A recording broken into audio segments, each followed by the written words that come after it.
देशमा सबैले संविधान मान्नुपर्छ, व्यवस्था मान्नुपर्छ।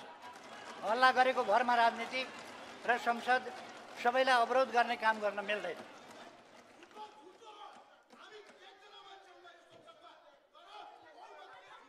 हाल राष्ट्रिय सभाका माननीय सदस्य एवं तत्कालीन गृहमन्त्री श्री कृष्ण प्रसाद सिटौलाले सरकारको तर्फबाट संवाद व्यवस्थापन गर्नुभएको थियो। आपराधिक घटनामा संलग्न कसैले पनि उन्मुक्ति पाउनुहुन्न। यसमा पूर्व राजा शाहले पनि उन्मुक्ति पाउनुहुन्न। फेरि राजा बन्छु, व्यवस्था मास्छु भन्नेले यी सबै श्रृङ्खलाबद्ध घटनामा आफ्नो धारणा सार्वजनिक गर्नु पर्दैन। मानिसलाई मर्नलाई दुरुत्साहन गर्ने जनकमान्डर, इतिहासले कुनामा फ्याँकेका व्यक्ति, अभियानका संयोजक, धनजनको क्षति र लुटपाट, शासक बन्ने मनसुबा बोक्ने व्यक्ति आफ्नो कुरा राखिरहनु भएको छ। चुपचाप यहाँको सहमति असहमति त्यसलाई पछि यी सबै घटनाको मूल जिम्मेवार समय लिएर यहाँले राख्न सक्नुहुनेछ। त्यसैले गर्दा अहिले मान्य सदस्यहरू आसन ग्रहण गरेर केही दिन यता प्रधानमन्त्रीलाई दिएको समयमा यहाँहरूले सुन्नुपर्छ। केही दिन यता संसद अवरुद्ध छ। सुशासन र मान्य सदस्यहरू कम्प्रोमाइज भएका विषयमा प्रश्न उठ्नु स्वाभाविक छ।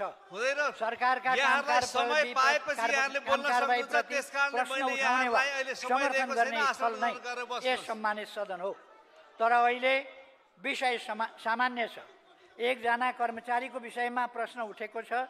सदन अवरुद्ध छ। महत्त्वपूर्ण संसदीय कार्यमा बाधा पुगेको छ। राष्ट्रसेवक कर्मचारीको गुण दोष टिप्पणी गर्ने स्थल चाहिँ यहाँ हो भन्ने मलाई लाग्दैन। त्यसको प्रक्रिया छ। राम्रो काम गर्नेलाई पुरस्कृत गर्ने र दोषीलाई कारबाही गर्ने विधि पनि यसै सदनले निर्धारण गरेको छ।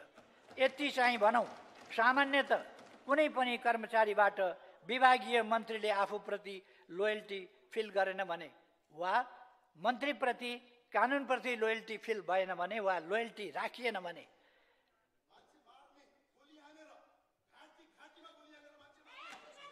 मान्य सदस्य यहाँलाई समय दिएको छैन। त्यसकारणले यहाँ नबोल्नु होला। मान्य सदस्यहरू आसन गर्नुहोस्।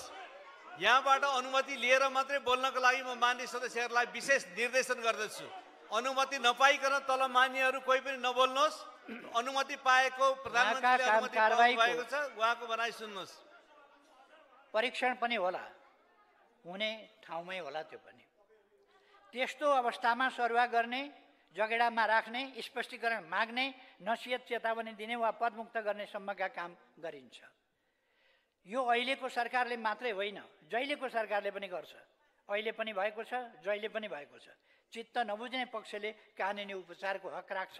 त्यो पनि हुने गरेको छ, भइरहेको छ। अहिले यस विषय सम्मानित अदालतमा विचाराधीन छ। यसमा थप चर्चा परिचर्चा गर्न विधिसम्मत हुन्न भन्ने यस सम्मानित सदनलाई जानकारी नै छ। त्यसैले यस विषयमा मलाई लाग्छ थप बहस नगरौँ।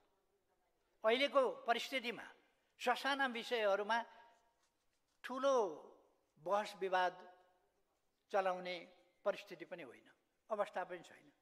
अहिले संविधानको रक्षा, जनताले लडेर ल्याएका अधिकारहरूको रक्षा, लोकतन्त्रको रक्षा, सङ्घीय लोकतान्त्रिक गणतन्त्रको रक्षा र त्यसको सफल कार्यान्वयनको समय हो। त्यसका लागि सिङ्गो सदन एक हुनुपर्ने आवश्यकता छ।